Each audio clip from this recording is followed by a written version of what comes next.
You got anything funny to say? What's better than bacon? What? More bacon. And more barrel? Well, no, I was going to say, but what's better than more bacon? More bacon and bourbon. Yes. Or whiskey. There's some whiskey out there. There is some whiskey out there. There's some great stuff. Let's start the show.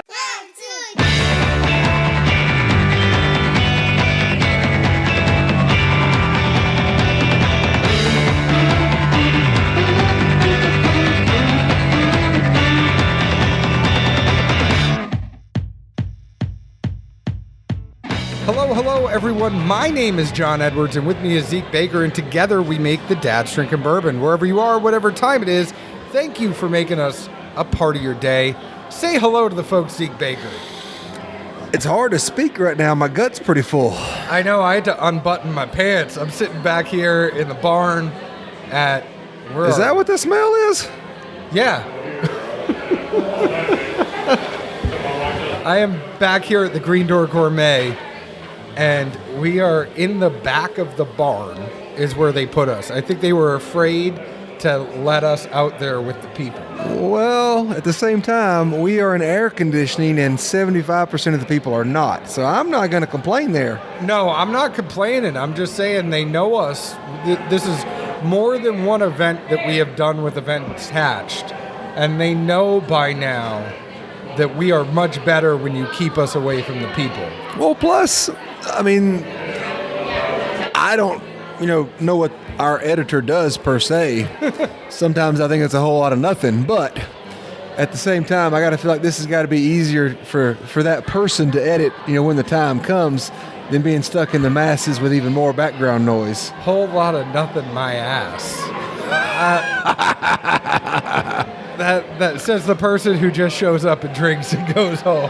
Hey, but I got a good smile and voice. You do have a very good smile and voice. There's so much good food. I can't even begin to talk about all the good food that's here. We're going to go back and we'll probably re-record this open a little bit later. I like it raw and off the cuff. You like it raw and off? Well, that's how we got kids. There's people that are coming to talk to us, and I don't want to make them wait too long. That was a good one, by the way.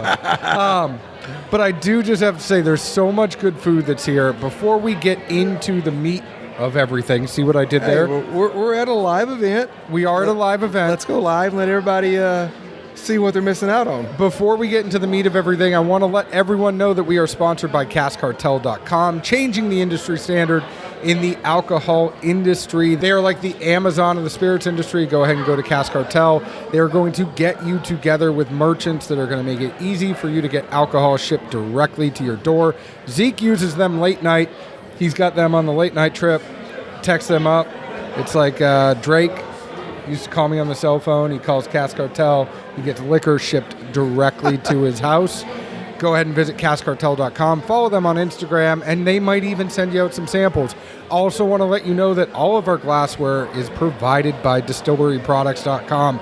Once a closely guarded secret, all of the distilleries will tell you that they use DistilleryProducts.com for all their laser etching, whether it is Glencairn's, the Tua glasses, whether it is an etched decanter, all sorts of stuff at wholesale prices. They are some of the best people to work with. If you're a bourbon group or if you are a distillery and you haven't gotten in touch with DistilleryProducts.com yet, please reach out to me. I am happy to get you in touch with them. Go ahead and visit them at DistilleryProducts.com and find out for yourself. A celebrity just showed up.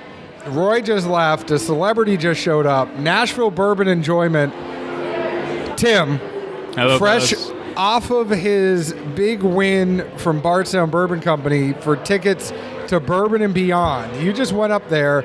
Now your beautiful, wonderful wife, Lisa, is sitting next to you. Right. She let you go away for a weekend. I know, a long weekend. A very long weekend. I don't know, what did you do when you got back for her? So before I leave, it starts with a lot of cupcakes, and when I come back, there's a lot of wine bottles involved. Did you leave a gift certificate for a massage or a mani-pedi? Well, have you seen her nails?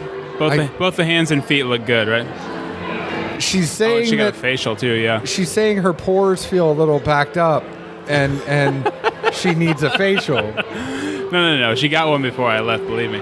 Tell me about Bourbon and Beyond. What'd you do when you went up there? Because that sounds like an awesome experience. Yeah, I mean, the lineup was amazing. Bardstown Bourbon came through and got us tickets. I met with my best friend from high school, and we got in there, and they had a cool little tent set up side stage, and like Fred Minnick had his whole little sidebar thing there, and they had air-conditioned whatever you wanted, air-conditioned bathrooms.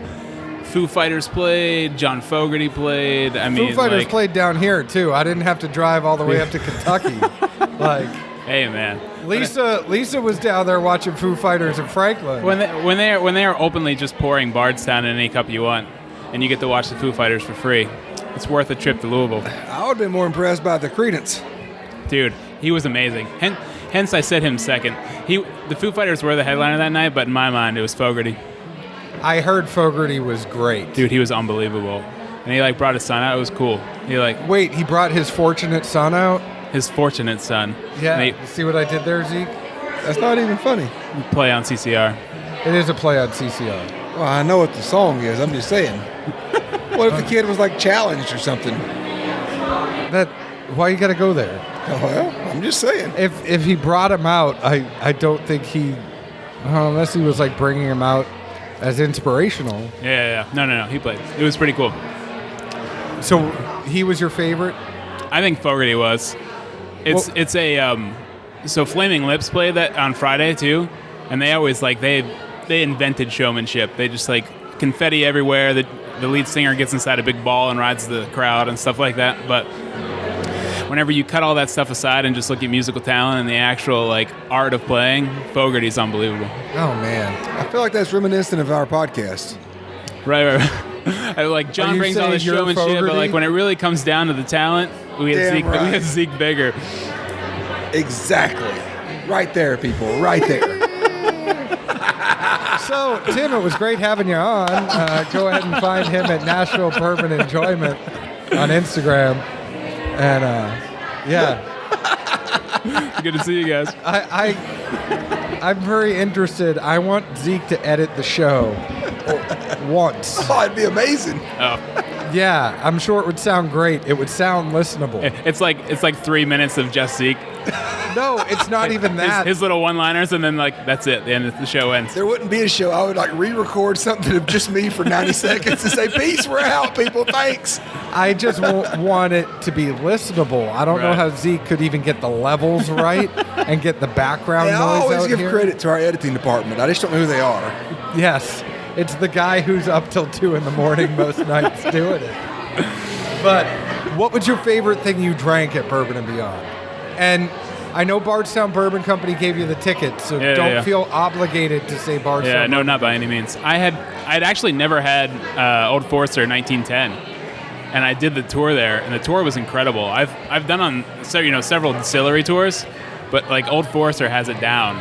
And that was the urban distillery, wasn't Correct, it? Yeah. And what's cool is that was the original building and the original headquarters of Old Forester. And then they lost it kind of during Prohibition, and they recently bought it back, and they've renovated the whole thing. And so it's super cool to go back to where they started. First bottled bourbon ever. I mean unbelievable stuff. 5-10 years, that corridor of Louisville is going to be crazy. I know, crazy. I mean, it's funny because people always go on the Bourbon Trail, but what that's going to add, it's going to be its own trail almost, or its own extra 2 days of. Yeah, you don't have to go anywhere. You just sit right here in Louisville and do all these things. Right. Not to mention all the distilleries where everybody's been going to for years. I know. The only other one outside of Whiskey Row that I did was Maker's Mark, but once you got down there, you didn't have to do anything else. It already is. They call it the Urban Bourbon Trail. Oh, really? Yeah. Oh. There's Michter's, there is Old Forester, there's Evan Williams, Angel's Envy. That bar on the top of Michter's is incredible. Dude, their drinks are unreal. And there's those bartenders. One. Oh, man. It's chocolate and bourbon. Did you get the M20? Dude, I literally left my house with the hopes of just coming home with an M10. But alas, no dice. All I have to say is that if your wonderful wife is listening, I know that you were telling me yesterday while we were talking that you really wanted to take her away for a night to Louisville and take her to the bar at Michter's and take her to maybe a nice hotel like Steel Box or, the Brown and get her away for the night. She could fill her own bottle, right? Yeah, she could fill her own bottle at Michter's. I did say all these things. You also said it would be really nice if her parents would watch the kids for the night because they live so close, and then he's going to take you up there, and you all are going to have a nice night in Louisville. I'm just wondering if it was, in the same fashion that I would have made the same move, which would have been all those things would have been said to snoring. And at the end, all right, keep snoring if you agree. Can we get her on tonight? No! I'm going to do it. She'd love it. Anyways, thank you so much. We love having you. When are you going to come down and spend another night with us? Whenever you guys need me, man. Well, Give it's me a not call. even Coming that. back, do you guarantee to stay awake the whole time? Hey, see, I was wide awake. He's talking know. about me. I know. Nobody knew it because you have a very good editor. Nobody knew that I nodded off for a couple minutes. F it, man. It's just a water bottle. It is just a water bottle.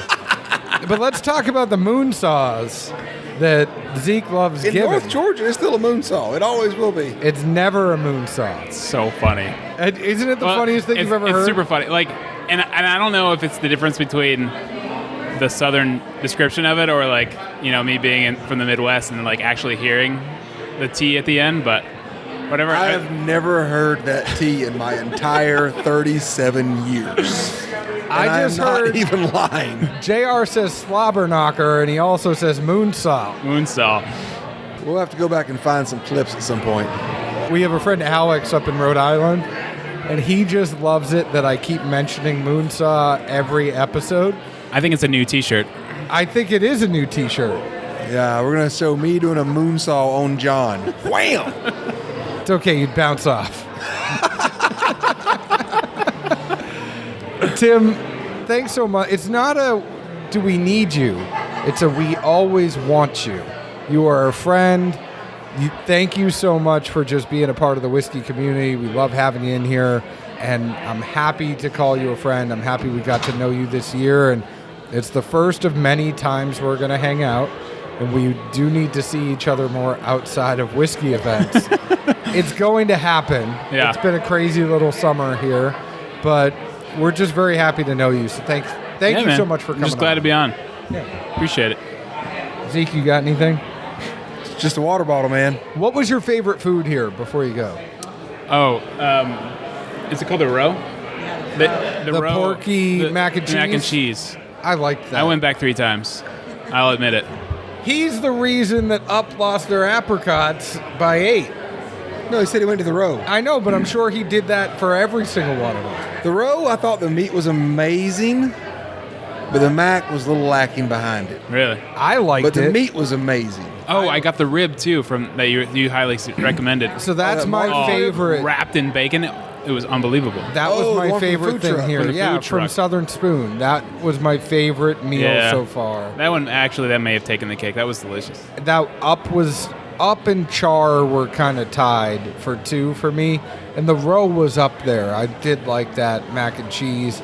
Shane from Honey Fire was really good. We had Shane on. Did you get the rib from Martin's? Oh yeah. The rib from Martin's was great too. I forgot about that for a second. I don't know how, but that rib was awesome. No, that thing was solid. That was really good. There's something else I can't think of I had, but it was one of those mixes of flavor like the Honey Fire thing where like you had both sides of the spectrum, but Whatever the guy, I forget who it was, but it was next to Maker's Mark. It was like a cornbread and beans kind of mix. That was awesome. those beans, Unbelievable. The best I've ever had. I took a bite and I was like, seriously? The pork and the beans was really good. The cornbread, I thought it was a little bit dry for cornbread, but those beans with the pork were really He and I good. were the same way. I was like, the cornbread, Yeah. I'm iffy on, but the beans were some of the best Yeah, I've had. blew me It was away. Some white beans. Blew me away. It was so good. I think the food here has been some of the best food I've had at a whiskey event all year. Oh yeah, no, I agree. You know, you and I were talking earlier, and like, just kind of looking around and walking around trying the different stuff, it's just been one of my favorites. It's been so good. But honestly, I think that having a central theme probably made it easier on people because nobody overthought it, got like too creative, and everybody coming like you knew what you were signing up for. It's not like there's going to be food and whiskey. Well, what does food mean?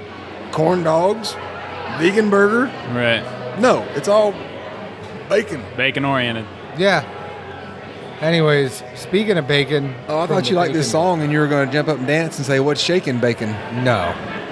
Does that come later? That's later. Just for you. Is that going to be live on the Instagrams? No. Instagram Live. Just for you, Zeke. Well, you're going to have to record it because I don't know how to.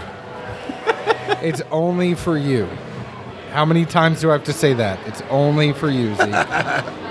But Tim, thank you. Lisa, thank you for letting us steal him for a couple minutes. And it's always good to see both of you. Cheers. Cheers. So I just have to say, I have been keeping this microphone running. I can't wait. We've got up a few times as guests have come and gone, and I've been keeping this microphone running the whole night. Zeke, I can't wait to hear what magic is on when we weren't sitting behind the microphones, but like people were walking by or whatever. I just hope nobody crop dusted them. I'm sure they did. But there's no other person. We've talked to a lot of food people tonight. There's no other person that I could imagine closing the night out with than Mr. Four Roses himself, Dan Gardner. And this is somebody, and I said this on the live tonight, Zeke, when I was walking around and Dan was here, and more people come up to me or reach out to me and talk to me about the interview that we did with Dan than any other episode we've done, I think. I mean, I think we only scratched the surface, and maybe we didn't even really scratch it. But if you want to say, was there a history show or a knowledge and a better understanding, that was it. Well, and I will say, I mean, he's sitting right here. I want to let the man talk. But, Dan, thank you for coming on. We've talked about doing another night with you. I think we should do like a whole series where we do like the history of bourbon with Dan Gardner. Because there are nights where you sit there and tell us about, how this one was with this one, and then it got moved, and then it got bought by this one, and you have all these history things. I would love to have you on and just say, like, tell us a story, and then we won't say anything, and we'll finish in 2 hours. Actually, I've got an idea. It's probably not feasible, but Four Roses has, 10 recipes. 10 different podcasts with Dan? No. We do 10 hours straight. Each hour is a different recipe that we sip on. I think Dan could do it, too. But we're talking too much. I'm not sure. I'm getting old, man. We'd all be kaput afterwards, obviously. It'd be an epic 10 hours. I think you have 10 hours of history. Plus, John has to edit that shit. This is golden. Look, I'll freely admit, I paid attention to things as I was coming up in the industry. I've got my recollections of certain things. I've read a lot. I've done a lot of research and gotten some good timelines from different distilleries. History can get a little fuzzy, particularly in the bourbon industry. So I think I'm pretty accurate on most things. There might be a year or two difference. And I'll give you a good example. And I think I said this in our last in that interview. People ask, what turned the industry around? Well, I had it in my mind that, of course, Ancient Age / Buffalo Trace introduced Blanton's in the early 80s. And then I said that Wall Street Journal article came out in the mid-80s. Well, I looked that up, and what it was, they didn't interview Bill Samuel. They interviewed Bill Samuel's father in 1980, You look that I actually looked that up to make sure that I was right. Well, that's in the 80s. Well, that was 1980. So, but it doesn't change the fact that put Makers on the map in New York City in 1980. You mean it marked them? Well, people ask what. Yes. I got dad jokes for days. Yes. So it's just one of those things that my timing was off by about 5 years. No, it's okay. But it's so the. I mean, as far as I know, that's par min- for the course for the 80s. Well, absolutely. Well, what it did, it put Makers at the crossroads. So, did that blow the industry up? No. Did Blanton's blow the industry up? Not really. But there were just little, signposts along the road that it was a comeback of the quality and the image of bourbon. It's like when the New York Times wrote that thing calling Nashville the It City. And that's when Nashville all of a sudden started getting cranes everywhere. They came out with the It City, but it's not just the fact that the New York Times wrote that article about Nashville. It's also that the TV show started. So it's like it's music a industry. Absolutely. It's a combination of the Maker's Mark article and then some other things going on, and Kentucky tourism jumping on board. And, absolutely. But you can kind of think of like what is the first catalyst? It was probably that article, right? It certainly didn't hurt to put a bourbon at the crossroads of the world that everybody wanted. So bourbon, as a whole, it helped the entire image of bourbon. Absolutely. Yeah, regardless of the brand, it suddenly wasn't in bad favor anymore. Absolutely. Well, every top-end bar in New York City had to have it. Had to have a bourbon. Well, and it's funny because I remember when I went to college, and my parents almost, when I would have bourbon, and I told them going to Kentucky and being a native New Englander, but having gone to Kentucky, and all the time my parents would go, "You drink bourbon? I mean, that's a serious drink." Yeah. And they think of it in a different way than we do down here. And I feel like I've lived here I've lived down the South since 2003. So it's not like I'm just like yesterday coming to this conclusion, but I feel like all of us kind of think of bourbon as it's a way of life down here. There's all these people making when I was whiskey. in college, the serious drink was when I got a handle of AAA instead of AA. Oh, yeah. And Dad said, "Damn, son, you must have a little more money this week than I thought you did. You getting that ancient age, huh? Hell, you paid $17.99 for that handle." If you got that much money, don't come asking me for none. You're in school right now. And now that ancient age is going for $100 on secondary because $7.50. you can't find it anywhere. I know I got a couple of them tucked away somewhere. I drank mine. You drank yours? I think I have a bottle and a half left of the ancient age. Well, look, I was fortunate enough to work with Booker. We weren't great friends. I knew him. We worked on the launch of that small batch collection, and just being around him. And Booker always said, "Bourbon's made to drink, not look at." So it kind of, even early on, there were people that were starting to collect certain things, and he just never quite understood people collecting and not drinking it. Oh, he should talk to your son. That's the other thing about that podcast we did together that everybody loves, is that your son drank your red wax top Van Winkle rye. It wasn't rye, it was bourbon. Was it the bourbon? It was a bourbon. Oh, that was the OG ones. Oh, yeah. It was 14. It was at 1988 when he released that. It was first Van Winkle Reserve, Family Reserve, two versions of 14 and a 16-year-old. The label says Family Reserve, and it's the same as what the rye is now. But that was the original Family Reserve with that red wax seal. So You OG.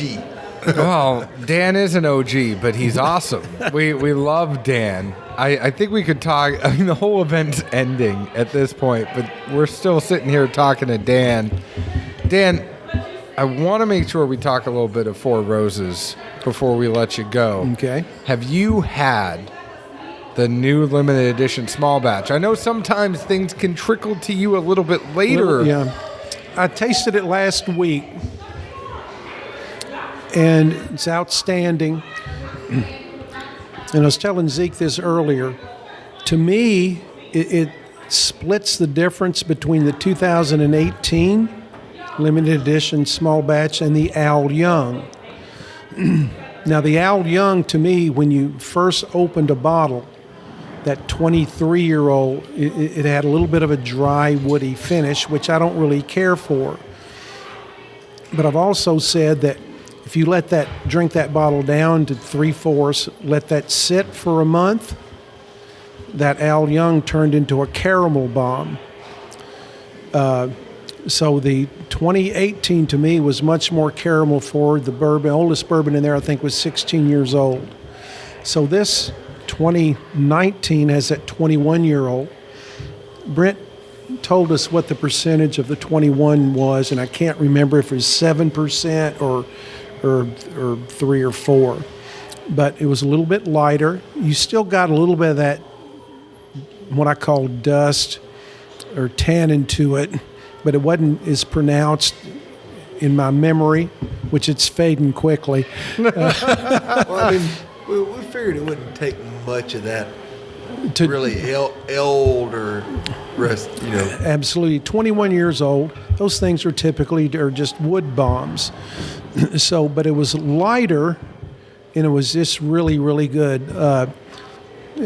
And I'll say this to Brent. I wasn't a real big fan of his. I think it was his initial. I can't remember what the recipes were. I think it was O, and I can't remember what the other one was, what the predominant one. It never married up to me. So it was a fruit bomb followed by a little bit too woody of a finish, so it never married up. The next one he did was was married up. I thought it was fabulous. The 2018 to me was is the best thing that he's done. This is right there with it. Brent is really he was there for the first one. So Brent's only got 10 years experience putting these things together. But the Al Young, the 2018 and this 2019 are just spectacular in my mind. I thought this one, from talking to Mike Hines there in town and him doing Brent in the background of the tobacco industry. Yeah, absolutely, yeah. I felt like this year that really seemed to tap and hone in to what I would have expected he would have been part of in that blending process and sequence and the flavors and trying to really delicately balance. All right, there's some older juice here. Yeah.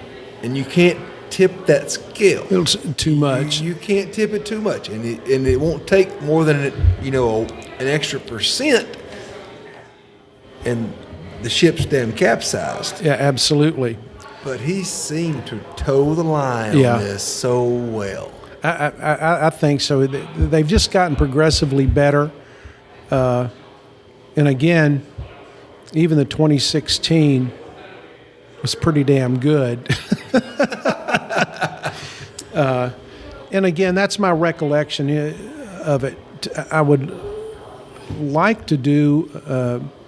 I tell you, somebody did a blind tasting here last year and ranked all of those limited edition small batches. And that guy's ranking, I thought, was, from my perspective, was pretty on point. I'm going to have to go back and dig that up. I should have kept that article. Was it Lauren? No, it wasn't Lauren. This was somebody that's got a blog.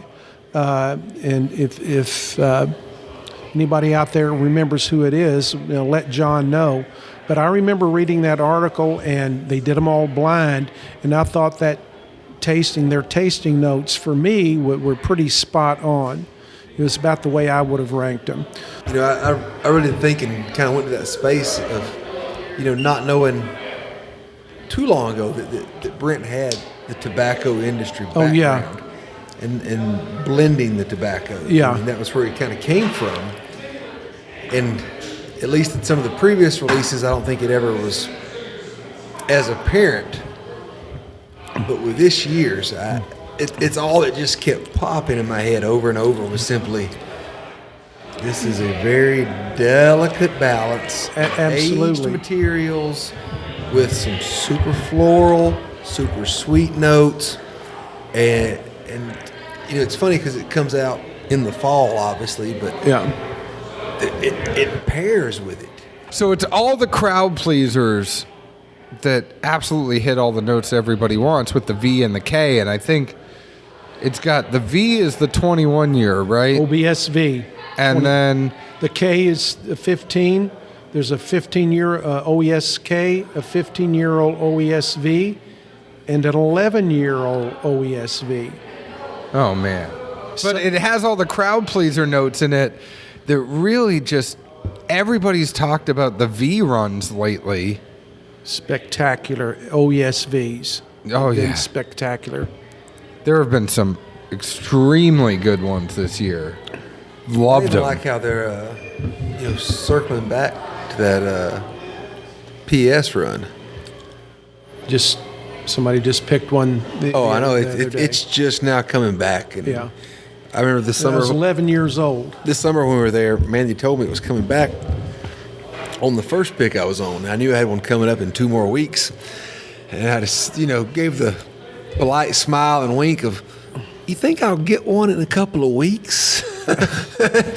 And she politely said maybe, but it was a, It was a. I know you have to ask, but I'm gonna say maybe, and that maybe means no. No, it's interesting. That's OESV. It's a lighter, lower rye mash bill. V is a lighter yeast strain in terms of flavor. So you would think that being that 21 older, 11, those OESVs have been over 10 years old, that the wood would dominate, and maybe I don't know, but it's just the perfect mingling, the blend of flavors that OESV and is a little lighter. Again, I think as y'all know, I think in wine terms. So I think in terms of OESV as being Pinot Noir. So if you're a wine drinker, you know that Pinot Noir is going to be lighter than Cab, but typically there's a great Pinot. There's still a depth of flavor. There's a steel spine to it. So I look at OESV that same way as our Pinot Noir, and there are some spectacular Pinots out there. I drink everything. I think you're talking to 2 people that are right there with you. Yeah. So that, in my mind, that's the way I equate it. They're a little lighter. They're a little more subtle. But again, as I said earlier, the wild card is the barrel aging. Well, what I wondered, at least in my time in the space, I don't remember when Four Roses ever kind of hit the pause button on a run and then came back to it. But it seems with this OESV PS run, somebody said, we've let enough of them fly out the door, and they were damn good, but let's just sit on them for another year and a half or 2, and then we'll reintroduce them into our single barrel program. I mean, correct me if I'm wrong, obviously. Well, no, here's what happens. We'll evaluate those bourbons every year. Once they hit 8 years of age, we have started evaluating all barrels in that batch. Up to 8 years of age, we have certain barrels from different warehouses, different tiers. We don't taste every barrel. A batch is about 8 fermenters, which is about 200 barrels from what I've been told. So once it gets to 8 years of age, we'll start tasting those things. And if we still think they're getting better, we'll leave them there. Okay. So that can definitely happen. You get a great run if we think those things are continually improving. If the sugar in that barrel hasn't been exhausted, because once that happens, all it does is it starts drawing out bitter tannins, and they can go downhill pretty quick. If you ever was in one of Jim Rutledge's barrel selections, he always drew a bell curve. So that bell curve, they start getting better rapidly, and then it kind of top out, little short arch there, and then once they start going downhill, they go downhill fast. I could see that easily. So it's the bell curve theory. But the reintroduction, though, that's been a new thing to me, and I think, or at least from what I can see, looking at the boards and in other places, folks haven't really fully grasped it yet. But they've seen those picks coming, and they've seen those new 6 tiers of PS of everybody. Well, shit, that was the run we were on 2 years ago. Yeah, it's back. Yeah, Hold on. We've got another run of PS OESVs, absolutely. And I hate to even mention a warehouse, because we have never had an internal discussion on a particular warehouse producing superior bourbons. What I always say is we have a superior run of distillate that just happens to maybe a few extra barrels congregate in that warehouse. So, your distillate evaluations, which I've never been a part of, but we've got I think it's a 4-point scale. So every distillate is different. You've got different grain sources, so you have different pHs of the fermenters and back sets and all that. So it's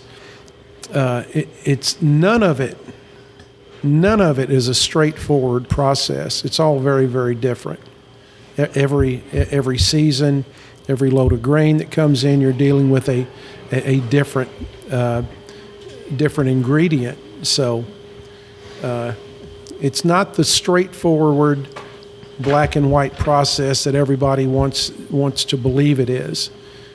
And then on top of all that, you got to throw the barrel variation in on top of that. So it's a miracle that we get as consistent a product as we do. I've laughed, honestly, because the past month or ish, I made a conscious effort, like, all right, I got enough sitting here in these cabinets and whatnot. Let's try to move through a few of them. And Four Roses inevitably was what I had the most of. And, as I'm digging around and tinkering through them and, finding which one I'm going to drink that night. That's because he puts his Willets in a box and he doesn't let anybody see him. I put them in a 5-gallon Homer bucket with homemade insulation, thank you. And then he puts them under his house. Dan, I'm not lying to you. They're under his house. It's a controlled temperature environment. So he has more Four Roses out. But I worked hard on this storage system. If anybody wants to consult me, there's a fee. Yeah. God.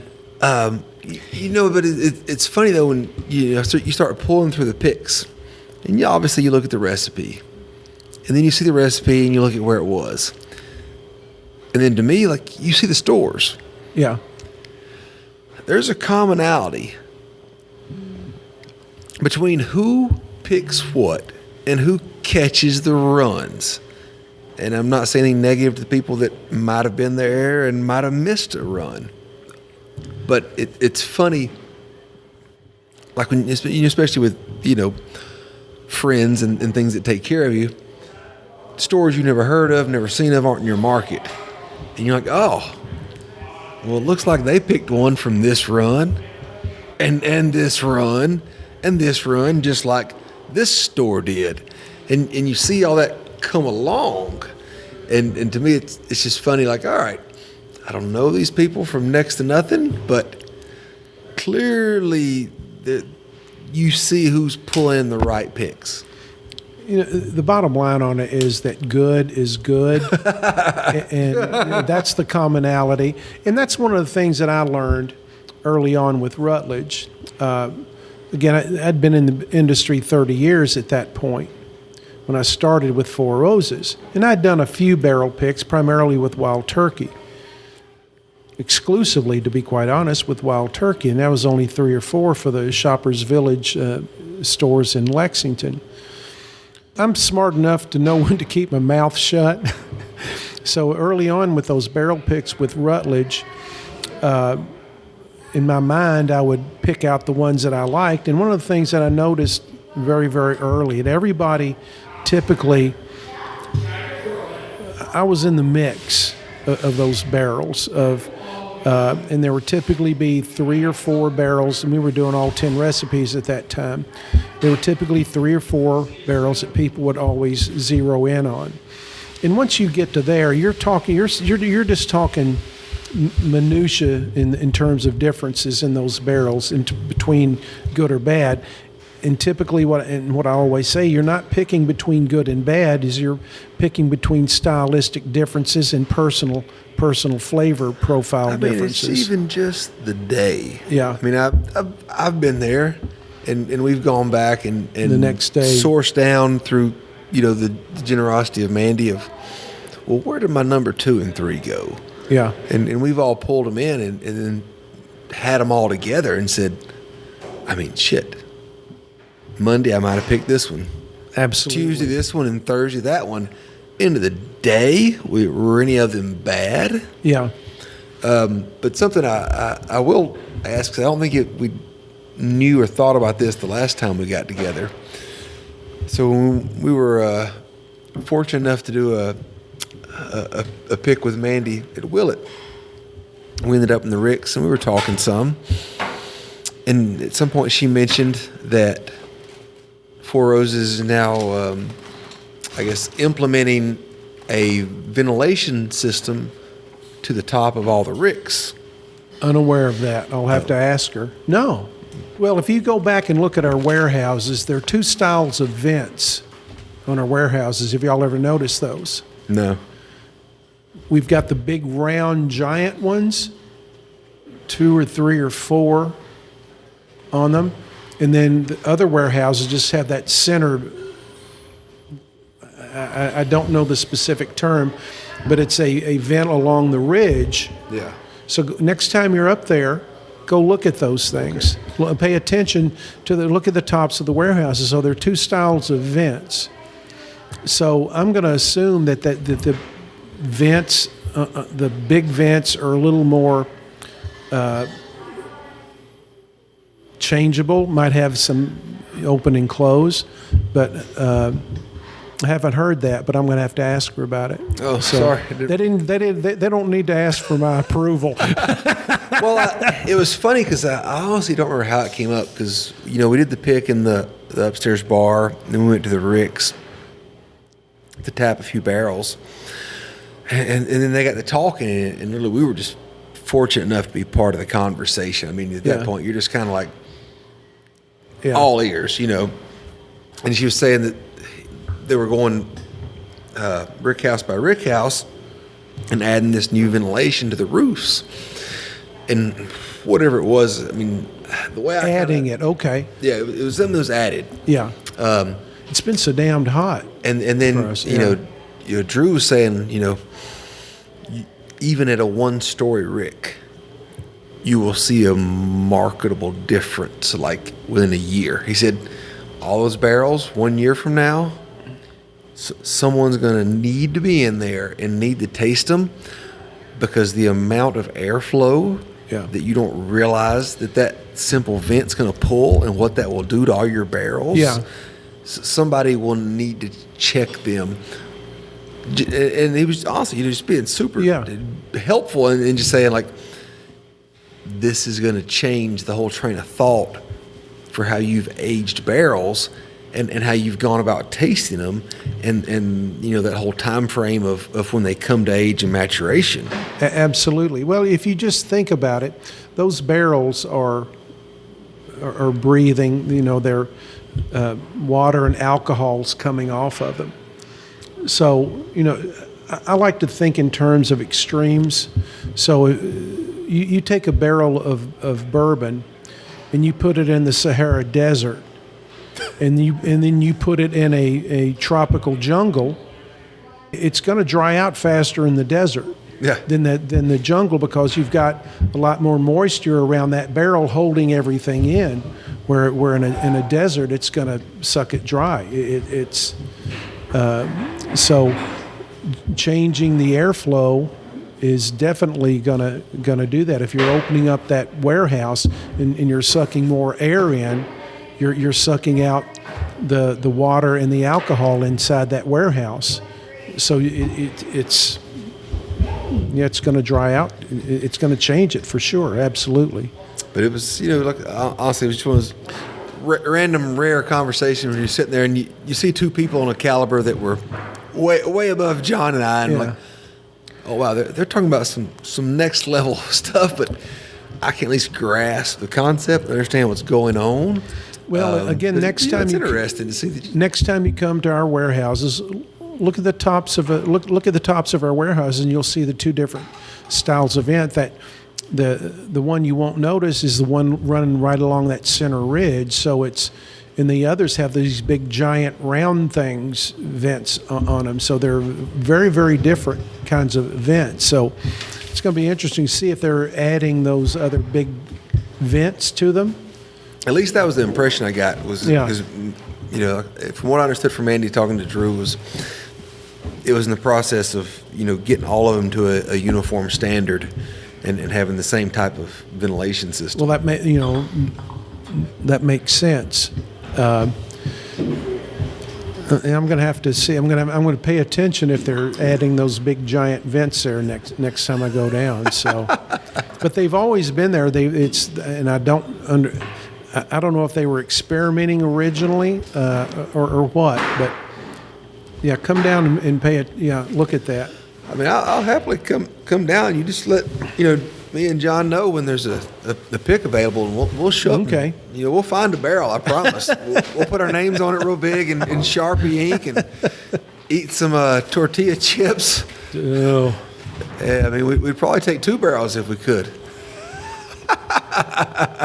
Oh man. No pressure. No, I know. On that note, and speaking of no pressure, I do just want to let you guys know we are getting kicked out of here at this point. Good. Everybody is trying to get out of here. I'm sorry. I let Zeke and Dan talk for a minute because I've been trying to break down to allow us to have more time with Dan. Oh, this was the best segment I've had in forever. I know. That's what she said. But Dan, I'll come back down. Come back down. We always love having you. Let's plan another. It's getting to be quiet season for bourbon, so you can come back down sometime this year. We can talk a little goofy history about changes in the industry, and we'll talk about a lot of things. I love it. Go ahead and drink Four Roses. The Four Roses limited edition small batch is awesome. I love Select. Zeke, the folks can find us at Dad's Drinking Bourbon, at Bourbon Dads on Twitter, at Dad's Drinking Bourbon on Instagram, Dad's Drinking Bourbon on Facebook. Find us on your favorite podcast app, whatever it is, we are on it. Please leave us an open and honest review, just like we leave open and honest reviews about the whiskey we drink. Dan, thank you. My pleasure, always. Zeke, thank you. Hey, and folks, allocation season's coming up. If you're fortunate enough to be in your store's, lottery or number line or whatever the system is, don't sleep on the small batch limited edition this year. Nope. It is unique. And we don't say that because Dan's here. We recorded on it weeks ago. It's going to be a special bird. Events Hatched, thank you so much for letting us come tonight. Bacon and Barrel, thank you. McCormick Grill Mates, Bullet Bourbon, thank you. All the other sponsors, Green Door Gourmet, benefiting True Green. This has been a pleasure that we were a part of this event. It's been an honor. Thank you. Cheers. Good night. Goodbye. Thank you. Night.